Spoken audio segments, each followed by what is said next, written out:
Abrimos ya este último bloque y está con nosotros Martín Tetaz, que es precandidato a diputado nacional por Juntos por el Cambio, para conocer las propuestas económicas de cara a las elecciones. Martín, ¿qué tal? ¿Cómo andás?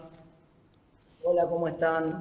Buenas tardes, muchas gracias por el llamado. Gracias a vos por atendernos. Y bueno, Martín, sé que una de tus propuestas es un proyecto para garantizar, para restaurar, ¿no?, la independencia del Banco Central y terminar con la emisión monetaria para financiar el déficit fiscal. Sí, tal cual, porque cuando vos mirás en Argentina el denominador común del fracaso de Argentina para terminar con la inflación en los distintos gobiernos, es que sistemáticamente el Ejecutivo abusa de su poder sobre el poder que debería ser del Legislativo. En la Constitución argentina está claramente establecido que la política monetaria depende del Congreso. Sin embargo, el presidente, por la Carta Orgánica del Banco Central, nombra a las autoridades del Banco Central y el presidente usa la maquinita de hacer billetes. Este gobierno, sin ir más lejos, lleva casi 3 billones impresos de billetes, entonces obviamente ese dinero es el que explica después que el dólar salga a 180, que la inflación sea 50%, y si uno mira alrededor del mundo, todos los países del mundo terminaron con la inflación independizando el Banco Central, con un Banco Central independiente, y eso es exactamente lo que propongo para Argentina. Una máquina de imprimir billetes, Martín, que en estos últimos 2 meses, en julio y agosto, está funcionando a todo vapor.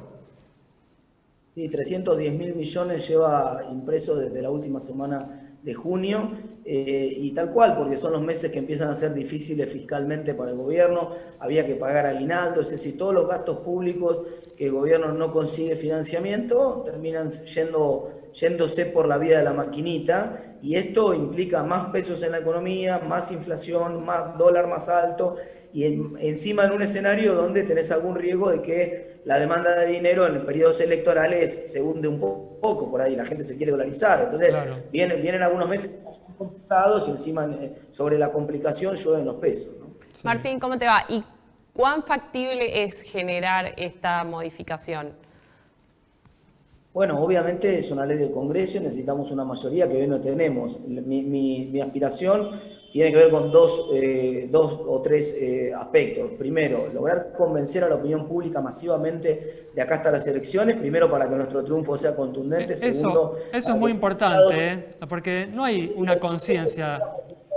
tienen una posición difícil de oponerse, digamos. Si la opinión pública está convencida del consenso de este proyecto, sea difícil para los legisladores oponerse. Y en segundo lugar, el gobierno fiscalmente viene haciendo un ajuste importante que no se ve por la pandemia, pero en realidad de la peor manera, porque viene ajustando los jubilados, viene ajustando los salarios públicos. Pero la realidad es que para el año que viene, cuando haya pasado el efecto de la pandemia, vamos a ver un fisco con menos necesidad de financiamiento monetario, y eso abre una posibilidad para decir, bueno, entonces saquémosle la maquinita a hacer billeta al presidente. Y en tercer lugar, el hecho de que, sobre todo si esto empieza a regir a partir del 2023, nadie sabe quién va a estar en el gobierno, entonces es un incentivo, por ahí nos toca a nosotros gobernar dentro de 2 años, y entonces eso nos estamos autolimitando. El hecho de que empiece a regir a partir del 2023, por ahí sirve como un elemento que permite sumar un consenso más grande en la Cámara, ¿no? Sin duda. Bien, para tratar de entenderlo un poco mejor, hablando de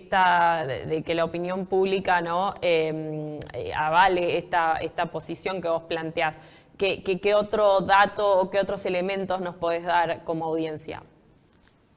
Bueno, centralmente la experiencia. Digo, una de las cosas que nos dejó la pandemia de buenas, de positivas, aunque parezca mentira, es que ahora valorizamos más las políticas públicas basadas en evidencia científica y en datos, ¿no?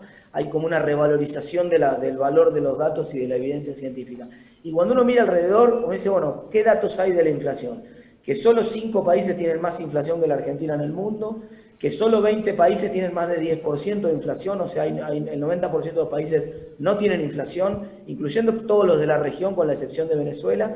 Entonces no hay diferencias de izquierda o derecha ideológicas. En todo el mundo se opta por un Banco Central independiente y se combate la inflación con política monetaria independiente. No hay ninguna evidencia de ningún país del mundo que combata la inflación, por ejemplo, suspendiendo exportaciones, o que combata la inflación con controles sobre los supermercados. Esto no funciona en ningún lugar del mundo. Entonces, en vez de hacer terraplanismo económico, tenemos que mirar la evidencia, qué es lo que dice la evidencia. La evidencia dice Banco Central Independiente. Entonces, estamos yendo por el lado de la evidencia, creo que la gente se va a convencer de esto. Martín, ¿crees que hay una conciencia en la población argentina respecto a cuál es la importancia de vencer la inflación, ¿no? Porque lo cierto es que tenemos una historia inflacionaria de 70 años que pone tal vez en evidencia que no hay una vocación de los argentinos por una inflación reducida, ¿no? O uno tiene ese temor de que así sea. Cultural, es parte del cambio cultural que me propongo hacer en los próximos meses en Argentina. Voy a usar todos los tiempos de la campaña electoral y todo el espacio como este que ustedes me están dando acá para convencer a más y más gente todos los días.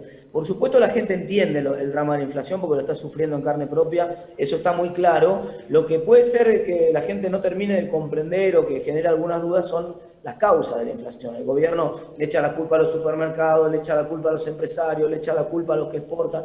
Todos los días le echa la culpa a alguien distinto y alguno por ahí en el medio se confunde o le quiere creer. Pero justamente ese es el consenso que hay que crear en la opinión pública, mostrarle a la gente cómo, por ejemplo, en Perú, que acaba de ganar un presidente de la izquierda extrema que quiere estatizar todo y sin embargo lo primero que dice es voy a mantener la independencia del Banco Central. Como decide mantener la independencia del Banco Central, el dólar no se dispara en Perú, ni hay una hiperinflación, ni nada por el estilo, a pesar de que gana un candidato de extrema izquierda. O sea, si nosotros mostramos cada día un caso más de un país de la región que es exitoso en parar con la inflación, sin medidas esotéricas, simplemente con un Banco Central independiente, creo que el consenso entre la gente va a ser abrumador. Martín, también tiene que quedar clara en la población el nexo, ¿no? La relación tan estrecha que hay entre crecimiento y baja inflación, ¿no? Sí, no solamente crecimiento. Mira, primero, claro, si un país tiene mucha inflación, no tiene moneda, entonces la gente ahorra menos, la tiende a gastar la plata y no ahorra.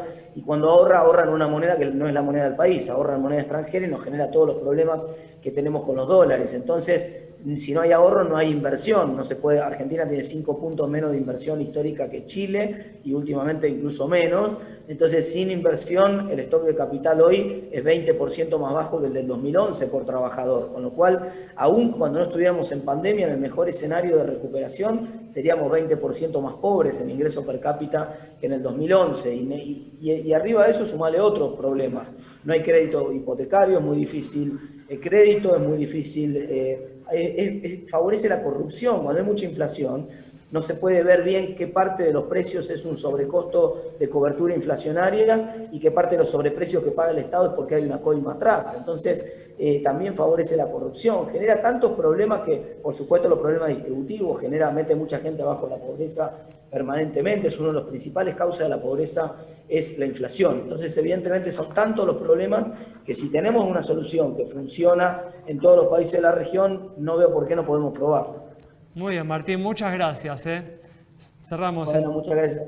Cerramos entonces el programa de hoy con el análisis, con la presentación de las propuestas económicas del precandidato a diputado nacional Martín Tetas, enfatizando la importancia de dejar atrás la historia inflacionaria de la Argentina. Nos reencontramos el próximo miércoles a las 20:30 aquí en Metro.